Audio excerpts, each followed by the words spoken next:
Amigos, vamos a este tercer segmento de nuestro programa Desde la Cueva. En la parte anterior hablamos de las amenazas que se ciernen sobre la situación venezolana debido a la situación geopolítica y el marco de los diferentes conflictos que ocurren en el mundo. Generalmente estos conflictos tienen que ver con la economía, con los intereses de los diferentes estados y de las jugadas que cada estado hace por preservarlos. Las deudas, los movimientos económicos entre las naciones pueden ser elementos de estabilidad o de inestabilidad. Y Venezuela debe mucho. Le debe a chinos, le debe a americanos, le debe a rusos.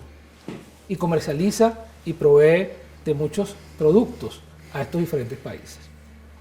¿Cómo vemos el tema de la deuda como elemento desestabilizador o estabilizador de Venezuela en el marco de estos conflictos? Dependiendo a quién le preguntes, a los que le debemos o a los que quieren que le debamos.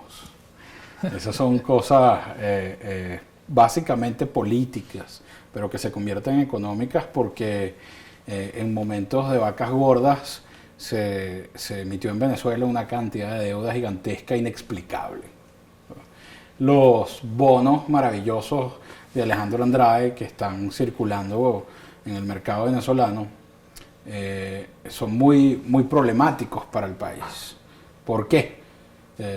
Porque esos bonos se emitieron y pagan una cantidad de intereses altísimos y están colocados en carteras de inversión de bancos muy prestigiosos, de manera que pueden desestabilizar muy fácilmente estructuras financieras grandes si nosotros llegamos a declarar un default. O sea, nosotros llegamos a decirle al mundo, mire, yo no puedo pagar la deuda. Si yo no puedo pagar la deuda, ese bono no se va a pagar. Y ese bono, hasta hace muy poco, tenía un crédito o estaba considerado por el mercado como un papel muy valioso. Entonces, ¿qué pasa? Venezuela está buscando la manera, siempre, todo el tiempo, de hacer ese último pago, hacer el próximo pago la semana que viene, dentro de 2 meses, prepararnos, sacar plata de donde no hay. De eso no se pensó en el pasado y por eso ahora estamos en esa situación. Pero, ¿qué es lo que no se ha empezado a hacer que se tiene que empezar a hacer hoy? Hoy se tiene que empezar a renegociar esa deuda. Porque si simplemente permitimos que lleguemos a la crisis donde ya no podemos pagar la deuda, entonces vienen demandas internacionales, bloqueos económicos, quizás hasta movimientos militares, todas cosas absolutamente evitables. Entonces, desestabiliza a Venezuela internamente porque se va la plata a pagarle a gente y desestabiliza a Venezuela externamente. ¿Por qué? Porque es una amenaza si no pagamos. Recordemos el episodio histórico que inclusive tú lo mencionabas en el segmento anterior, cuando Venezuela es atacada, es bloqueada por la potencia alemana en época de Cipriano Castro. Las razones de ese bloqueo y de que en La Guaira se hayan anclado barcos de Fuerzas Armadas extranjeras era la reclamación de la deuda en ese momento. Deuda que luego paga Gómez en su totalidad, porque Gómez, cuando asume el poder, coincide con el boom de la aparición del petróleo.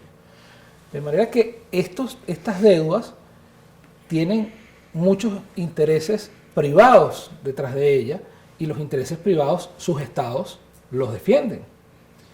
¿Cómo esto incide entonces en el actual marco geopolítico que hablábamos en la sección anterior?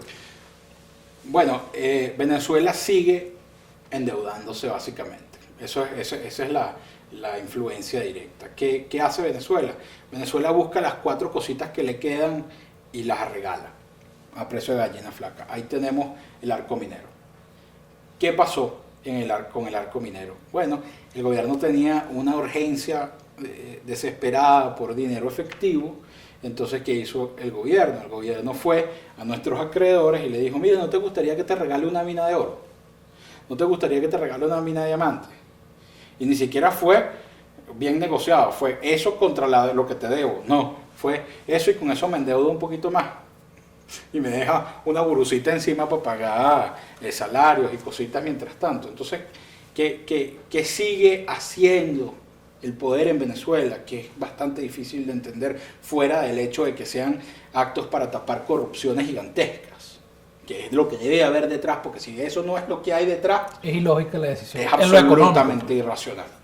es Estamos irracional. regalando de las riquezas minerales más gigantescas que hay en la historia dentro de un país, cualquier país, regalándolo básicamente a cambio de porcentajes muy muy bajos del valor real de esas minas, de esas operaciones de extracción mineral, etcétera.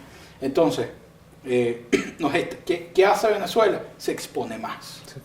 Se expone más y se expone más. Entonces llega un momento donde la verdadera pregunta es, ¿qué es de los venezolanos? ¿Qué le queda al país? Sí, es como que exposición sobre exposición sobre exposición, una diferente escapa y en el fondo están los venezolanos. Y en el fondo, al final, muy Nada. al final, que estamos nosotros. Y además, los 4 venezolanos que están arriba negociando esas cosas, tienen la mayoría de esos recursos fuera de Venezuela y no los reinvierten en Venezuela. Los reinvierten afuera. Entonces, es un perder-perder para todo el mundo que tenga un pasaporte venezolano o que sea ciudadano de este país. Entonces, ¿qué es lo que nosotros queremos decir? Queremos decir lo siguiente, señores de la oposición, señores del poder real, señores del gobierno, por el amor de Dios, siéntense en este momento a tratar de renegociar esas deudas impagables, porque mientras están envueltos en un conflicto político estéril, donde creyendo que si saco a Maduro se acaban mis problemas. No, si sacas a Maduro igual tienes que pagar la deuda. Esa deuda crece. Las agallas de esos acreedores también crecen porque ven, ahora yo me quiero agarrar este pedazo, yo me quiero agarrar este pedazo, y Venezuela no tiene cómo defenderse de esa gente fuera de estructuras legales. Entonces, eso hay que hacerlo ahorita ya. Porque si ustedes esperan a que cambie una estructura de gobierno o cambie otra cosa para ir a tener esas conversaciones, bueno, déjenme decirles que los bancos grandes a nivel internacional tienen departamentos completos dedicados a buscar dónde está el dinero que salió de Venezuela en algún momento para agarrárselo apenas aquí cambie un gobierno y poder pagarse la deuda ellos mismos. Entonces, es necesario, es importantísimo que si aquí va a haber una coyuntura política de verdad, ustedes se empiecen a preparar a hacer eso hoy. Yo sé que ahorita hay que hacer 15 cosas al mismo tiempo, pero hay muchos venezolanos involucrados en política que saben cómo hacer eso y dónde ir a buscar con quién negociar. Creo que en este momento cabe una exhortación, esa es la palabra, una exhortación a quienes manejan el poder en sus diferentes ramificaciones, sobre todo en lo económico, a quienes quieren plantear una alternativa nueva a lo que está pasando en Venezuela. No sean lapas, no sean torpes. Cuando uno adquiere una hipoteca e hipoteca su casa, es para invertirlo en un negocio productivo, para poder pagar la hipoteca y no perder la casa. No se adquiere deuda para engordar, se adquiere deuda para producir. Porque si usted hace una segunda hipoteca, entonces le debe a más gente y está poniendo en riesgo su casa. No pongamos en riesgo nuestra casa. Invirtamos el dinero y nuestras riquezas en crecer para tener un país potencialmente más fuerte, donde sus ciudadanos sean de verdad ricos y no el Estado. Encubrir estas operaciones o utilizarlas para encubrir corrupción es una traición a la patria, porque es la patria en el futuro la que se desmejora y son nuestros hijos y nuestros nietos los que van a vivir en un país de menor calidad. Tomemos en serio estas reflexiones, porque cada hipoteca que hacemos para hipotecar nuestra casa creyendo que somos vivos, lo que termina pasando es que nos expone más en el concierto internacional y nos hace más vulnerables. Síguenos en nuestra página www.loscachicamos.com.be. Reflexionen sobre estos temas. Tomemos las decisiones correctas para que el país se enrumbe. Tenemos un plan. Hasta pronto.